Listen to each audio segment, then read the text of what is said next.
Good morning students. In this class we are going to see the serial port control register SCON, bit status of SCON and what is the benefits of using individual bits of SCON in your serial port programming mode. Okay, the SCON is a 8-bit register as shown here. So it is your SCON 8-bit register and the 8-bit SCON register is as shown over here.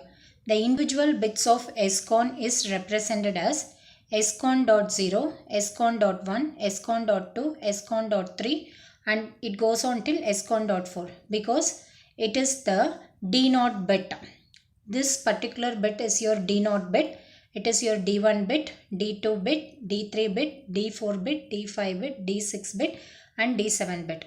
Each bits of SCON register serves an individual purpose like the SCON.0. It serves the return interrupt. So this particular RI is utilized when you are receiving the data.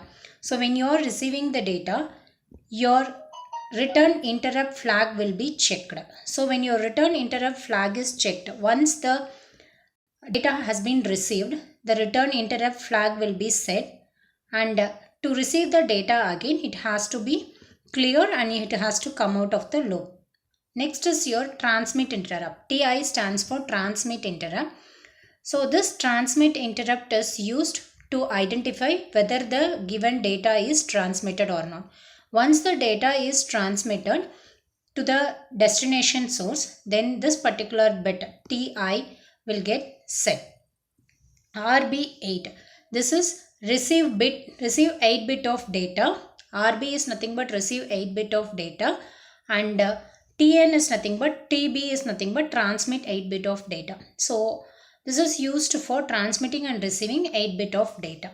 Then SM0 and SM1. These two bits will define the modes of operation and SM2 if you wanted to create a communication to the microprocessor, to an external device, to an external microprocessor, then at that moment you will be utilizing this SM2 bit. So this is the bit status and bit pattern of SCON register and it is the simple this one. So it is the bit status of your SCON register.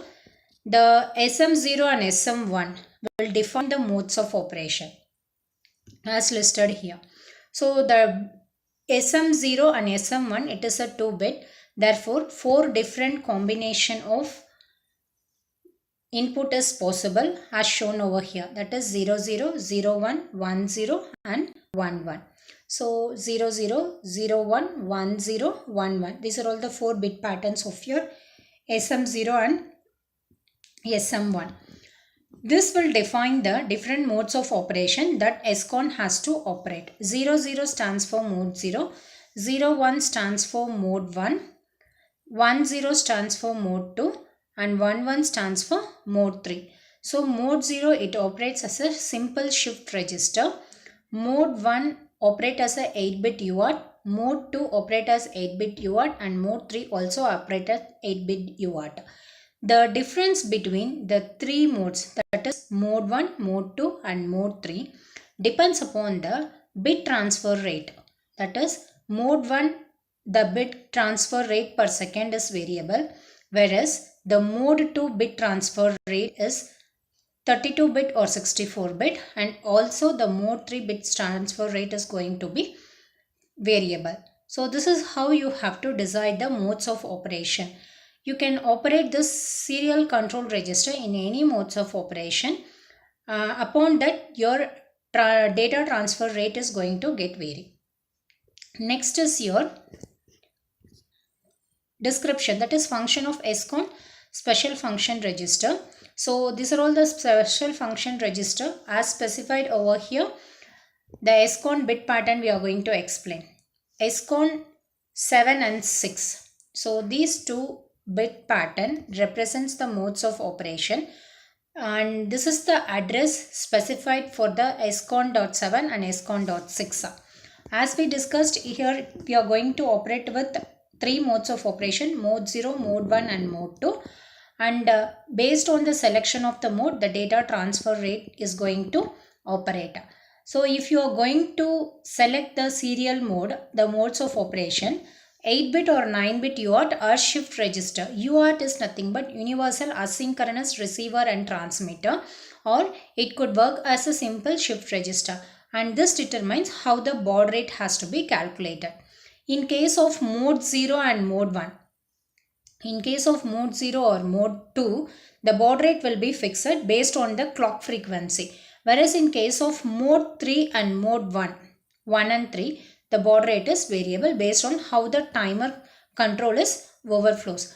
So this is the bit explanation for the two bits SCON.7 and SCON.6. Next one is your SCON.5, which stands for SM2. This creates the external communication. This SCON.5, it is SM2. This bit is mainly responsible to create a communication with the external processor. So it could be set or cleared to enable this microprocessor communication. This is done only in mode 2 and 3. So we can use this SM2 only in mode 2 and 3. In mode 0 and 3, it is not possible for us to use this SM2 bit.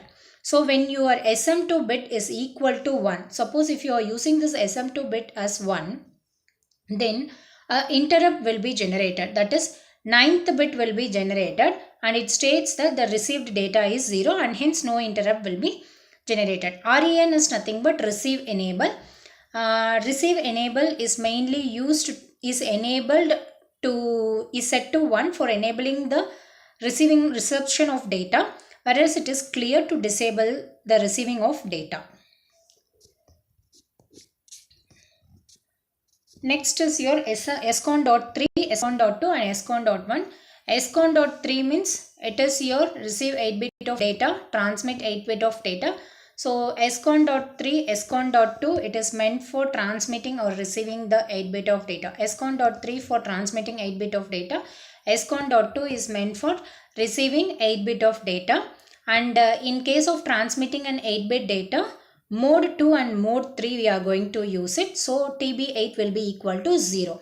And these are all the bit address that is represented for SCON.3 and SCON.2. So why we are using this bit address in the sense, suppose if I wanted to set SCON.3, you can use set B, okay, set B SCON.3. Okay, so you can use this SCON.3. Otherwise, directly you can use the bit address specified in this particular table. So this bit address can also be used directly to set it. Then SCON.2, it is mainly meant for receiving your data. So when you receive the data, you are going to receive the data only in mode 2 or mode 3. So one stop bit in mode 1 and it is not used. This particular bit is not used in case of your mode 0. SCON.1 is TI. TI means it is transmit interrupt. Suppose if you are transmitting any data from your source end to your destination end, until the data is transmitted, the transmitting interrupt will be at low value. So you will get a low value until the data is transmitted. Once the data is transmitted, you could find the TI got set. So to transmit one more data, again this particular interrupt needs to be disabled. So this TI bit will be raised at the beginning of your step. Next is your SCON.0. So SCON.0, it is your receiving interrupt. This receiving interrupt is utilized whenever you wanted to identify whether the data has been received or not in the S buffer register. So when it is received, suppose if your data has not been received by your receiving S buffer register, then Ri will be equal to 0. When the data is completely received, at that moment your Ri will be set and it indicates that byte of data has been received in your receiving end, and therefore you can use the same to store it onto your S buffer register.